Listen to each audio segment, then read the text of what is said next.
Welcome to the Cardboard Herald podcast. My name is Jack Eddy. I'm your host, and today we're getting into the November's Reviewer's Diary. But first, welcome. Welcome to you, the listener. This is a brand new podcast for a brand new website where we cover games, gamers, and why we play. And not just any games.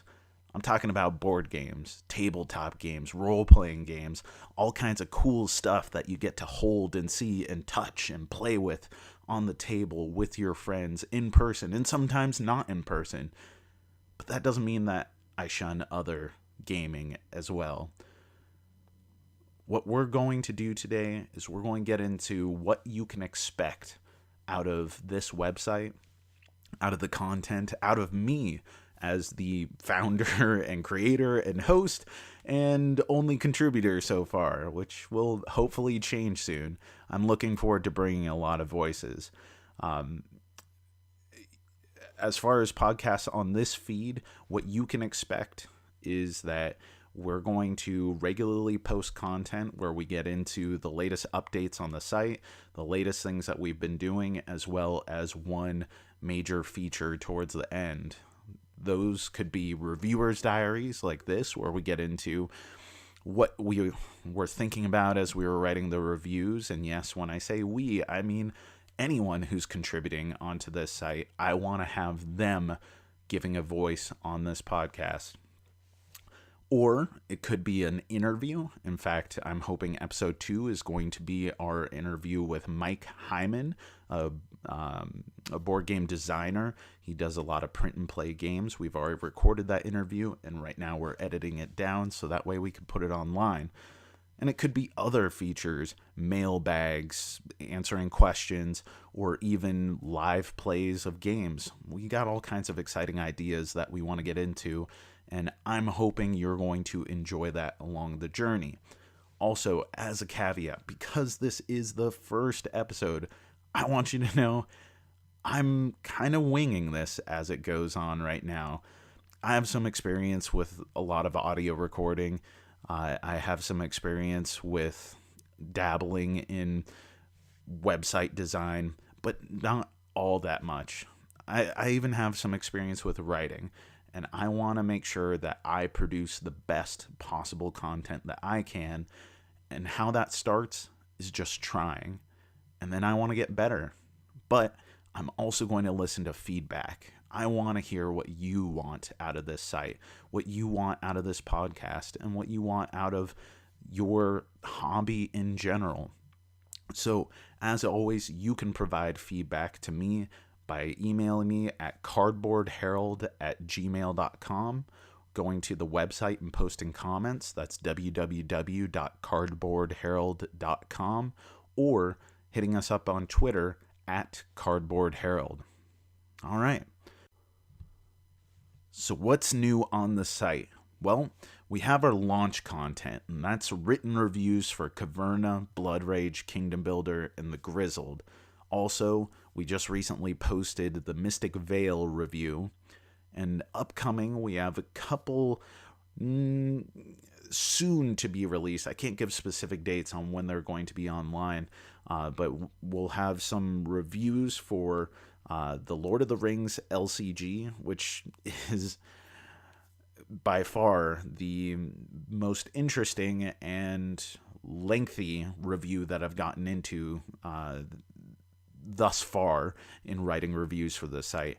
Not only is it kind of an epic game as far as breadth of content out there, but of course the subject matter is epic and iconic, so I thought the review deserved that kind of treatment. So that I'm really proud of. Be on the lookout for it, and definitely give me your feedback. I think it's going to be kind of a special review, not just for fans of board games or the site or the writing, but I think it's going to be an interesting review if you are just a fan of the Lord of the Rings, period. Or that's at least what I'm hoping for. Other things that we got coming up, we have a review for Mystic Vale's expansion, Veil of Magic. That's Mystic Vale, Veil of Magic. It couldn't be a dumber name, but that's going to come up soon. I can't promise to when. of course, because I don't even have the expansion yet. That will be coming to me here relatively soon. I'm expecting it within the next 2 weeks, and within the next month or so, once I have a chance to really dig into the game itself, I'll have an expansion review for that, which is exciting because it will be the newest release to get a review on this site. We have a couple games that came out within the last year. In fact, Mystic Vale itself came out this year, but the expansion is probably the hottest, latest thing to actually get a review here. So trying to do a turnaround on not only very new games, but also old games. Then one of the first feature... I don't even know what to call it yet. One of the first feature articles that we have coming out is going to be on expansions, CCGs, LCGs, and really what is going on in the board game space right now. That's kind of reflective of some of the things going on in the video game space right now. If you are at all familiar with video games, you're familiar with downloadable content as a way to sell additional content for games that you already own. This prevents the secondhand market from undercutting retail, because people want to hold on to the games to continue to purchase more and more content for them. And it also gives a revenue stream for the publisher to have a way to use assets and continue to sell things to you at a cheaper cost after the game is developed. Now, board games are kind of starting to look like that in a lot of ways. I don't know how I feel about it because there are both really terrible and really excellent examples of expansions, and I just haven't really collected my thoughts yet. So be on the lookout for that that feature, because you'll get to find out along with me what my thoughts are. But that's kind of what we want to get into on this site. That's why we're doing it, is because it's interesting and it's fun to collect our thoughts and put it down and refine them and review them and make sure, hey, am I considering everything that I need to when I put this opinion out there? And that's what I want to do. And that's why the site was created. So other things on the horizon, of course, we're posting the podcast, so I want you to definitely subscribe on iTunes as soon as it becomes available, because we're right now just going through the authentication process where we get approval from iTunes to list in the store. But if you have the RSS feed, then you can go ahead and subscribe through whatever podcatcher. I'm going to make that available on the website. So definitely, please do subscribe to this, because we got a lot of cool, interesting things upcoming, both in written form, which is going to be most of our reviews, and also through the podcast, where you can have interviews, mailbags, all kinds of good stuff. And again, the next podcast that we're putting up is going to be an interview with Mike Hyman, print and play board game designer, an interesting dude, an interesting life, and I'm really excited to share that with everyone. So, the reviewer's diary, getting a little bit into what has been going on. What I wanted to do with these reviewers' diaries as they come up is really go into not just what's upcoming on the site or what we've posted, but what struggles, what challenges, why we picked the things that we picked, those type of things. So today, as the November review, this is getting into the launch area of the site itself. I wanted to talk about why I picked the 4 games I launched with, as well as getting into why I set up the site and how I set up the site. Because this is really a journey that I'm going through to produce great content for the world, hopefully. And if nothing else, great content for myself that I'm proud of. And I want to make it available for anyone else to see how I did things along the way, why I did things, what my successes were, and what my failures were. So that way, if you're interested in ever making that push to become part of a conversation rather than just a viewer or a consumer or whatever you have been up until this point, and felt like you wanted to do a little bit more in whatever hobby you're into, maybe this will help convince you that an average schmo like me can get involved, can develop, can produce, and be a greater part of that community. So let's get right into it. The reviews that we launched with. I'll start with Caverna. So Caverna is a very interesting game because it's in this weird space of being a very tight Euro game with all kinds of ways of gaining points and that kind of stuff, but at the same time it's this loose, expansive, do what you want, sandboxy thing.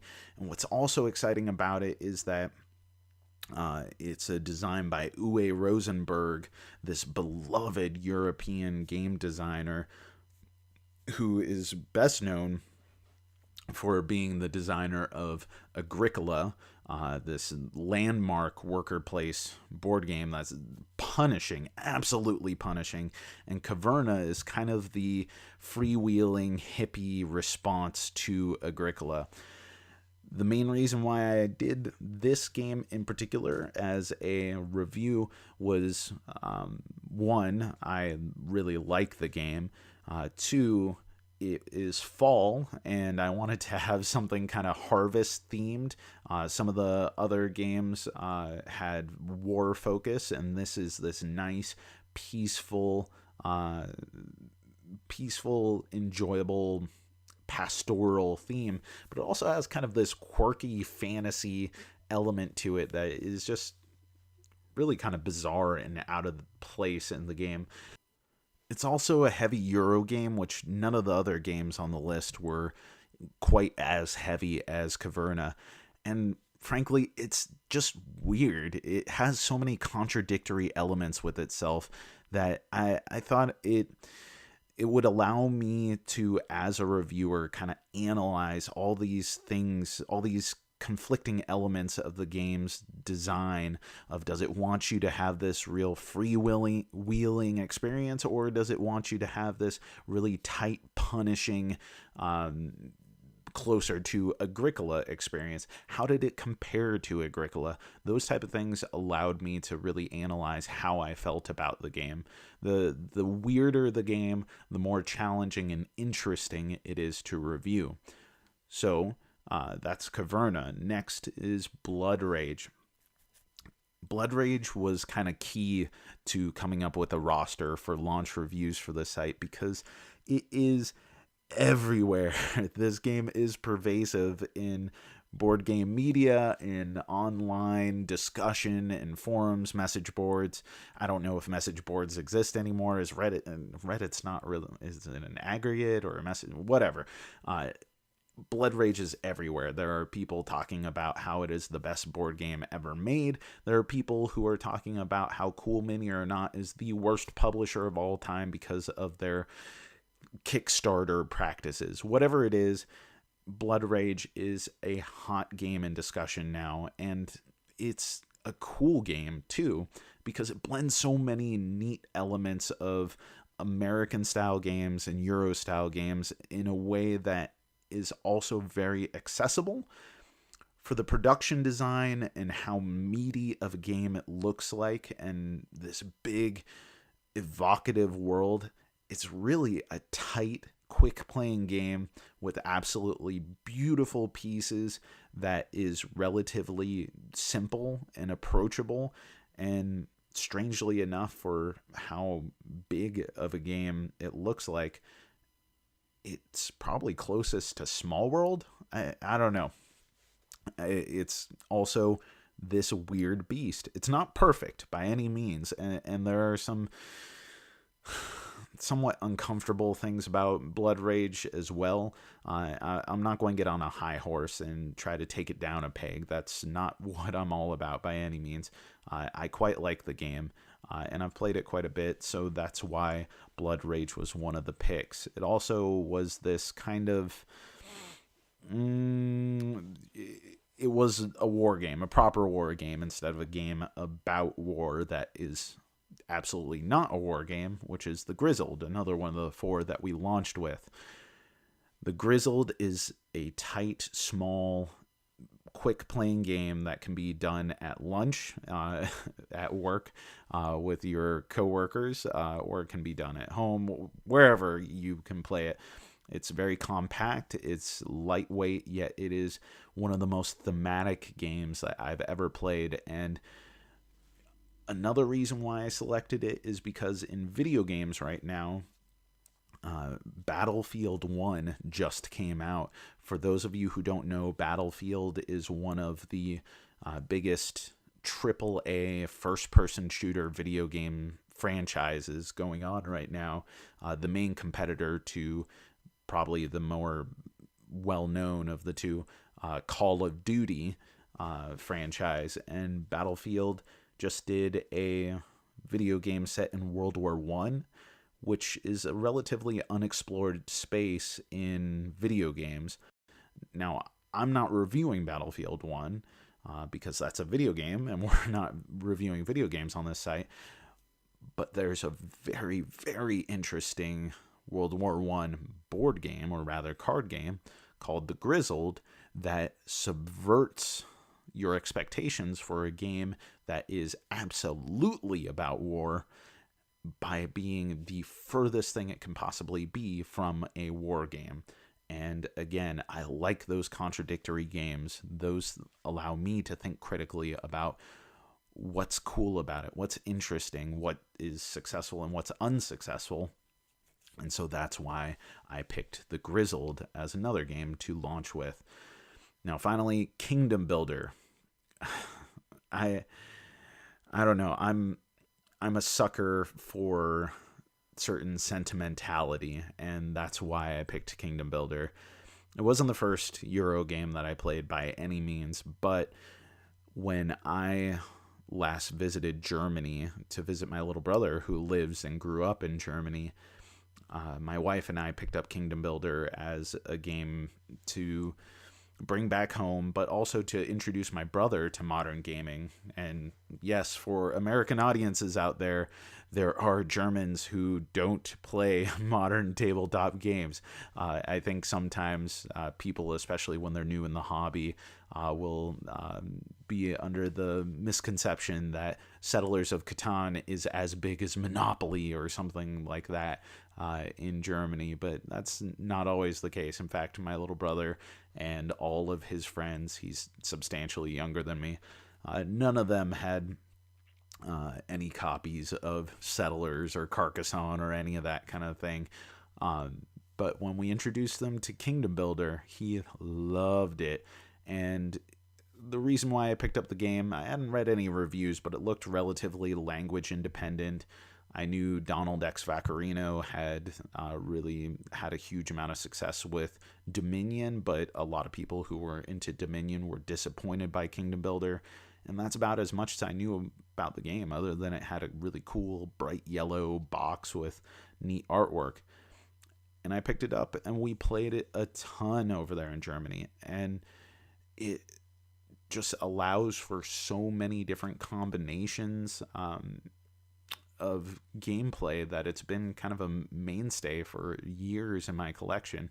I really love Kingdom Builder, and so I wanted to do a game on this list that was one that I truly love, and also I think doesn't get enough love or respect, really, for that matter. So those are the 4 games I launched with.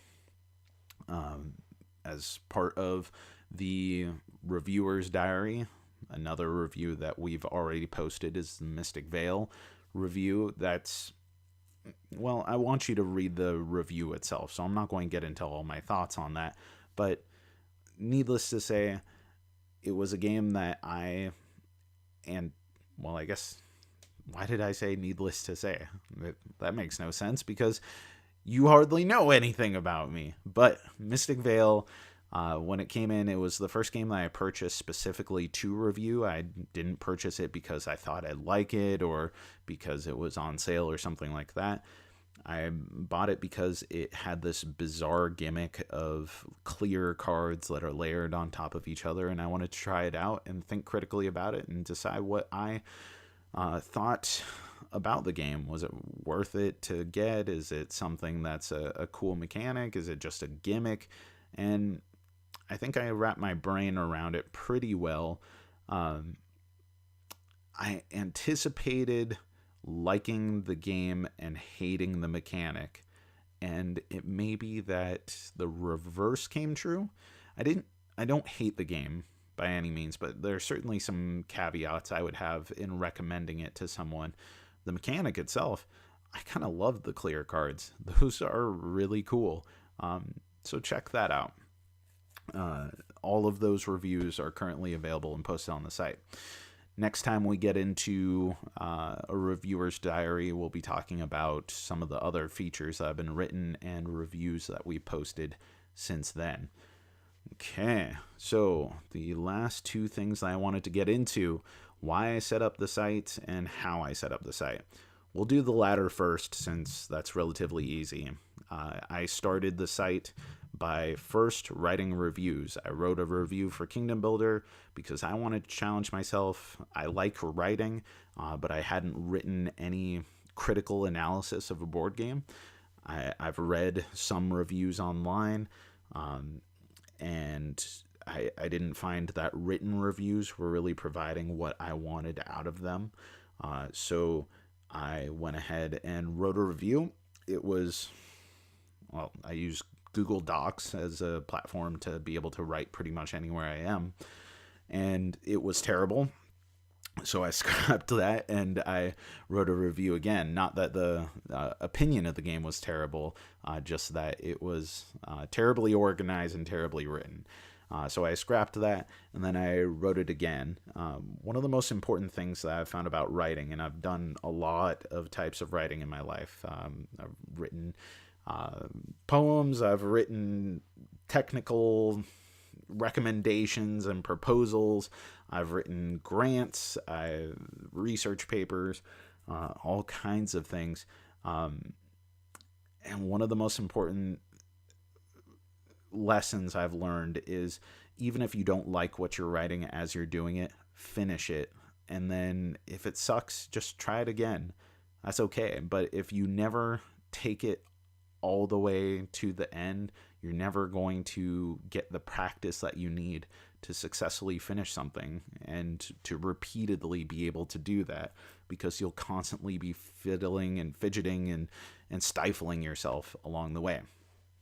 Anyway, I used Google Docs. I wrote a review again for Kingdom Builder. It was a bit better. I fiddled with it. I got some feedback. Fiddled it with it some more, and then got to the point where it was something that I liked. I thought, oh, this was kind of cool. Maybe I'll post this on like Board Game Geek or on Reddit or somewhere. But I decided, you know what, why don't I try writing a review again? So I wrote a couple more reviews. All the while I'm listening to podcasts which have all these recommendations for getting Squarespace accounts and that kind of stuff. And so I needed a creative outlet. This is kind of getting into the why aspect of things as well. So maybe these are kind of intertwined. I'm giving you story time of the development of the Cardboard Herald. So I needed a creative outlet, and I found that I really enjoyed writing the review both times that I wrote it. So I was considering starting a board gaming blog. There was, WordPress, doing more things on Board Game Geek, that kind of stuff. But you know what? I'm a whole hog kind of guy. I like experimenting. I like trying things, even when they aren't successful. I like just diving in and seeing if I can get better. It's going to be the best way to really motivate myself is when I have the most creative control over whatever project I'm doing. So I started a Squarespace trial. I think I used the offer code from My Brother and Me podcast. So credit to them. And you should definitely check out that podcast. Very, very funny stuff. I love the McElroys and everything that they produce. But I digress. I started a trial just to see, well, what would it look like if I were designing a site? Would this be relatively easy to maintain? What kind of price would I be looking at paying? Is it something that I think that I could put in the effort and wouldn't take up too much time out of my life? Because I recently had a child, and that was something that takes up a lot of time. I also work full time. We have a very busy family, so I wanted to make sure that I could fit it in and have time to play the games themselves. And after writing the 4 reviews I launched with and playing around with that trial enough, I decided, you know what, I'm going to go for it. I've done a lot of music recording in my life. I bet I can record a podcast. I think I have an interesting voice. Not to say that I have some amazing voice that you get to hear coming through your headphones, but I think I have an interesting perspective that I can provide to games, and I want to get better. This is a creative endeavor for me, and I hope it provides something out there to the world and to the fellow gamers that I hold in such high esteem and respect. So I hope you're going to follow along. We're going to conclude there. I think I answered all the questions that I set out to, possibly some more that I didn't set out to. So thank you so much. Please check out the website, www.cardboardherald.com. Check out the latest reviews. Give us some feedback. You can reach us at cardboardherald@gmail.com and on Twitter at cardboardherald. Thanks for listening. I'm Jack, and this has been the Cardboard Herald. Special thanks this episode goes to Chris Douglas, Cheyenne Morse, Rob Conley, Mike Hyman, and Christina Eddy. A shout out to Reddit users Oblong2, Arso31, Disp Account, and NC Fish Guy. If you want to get a hold of us, you can reach us at cardboardherald@gmail.com. We're on Twitter at cardboardherald. Visit the site and send your questions. Let us know. We'll get to them next episode. Thanks for listening. Till next time.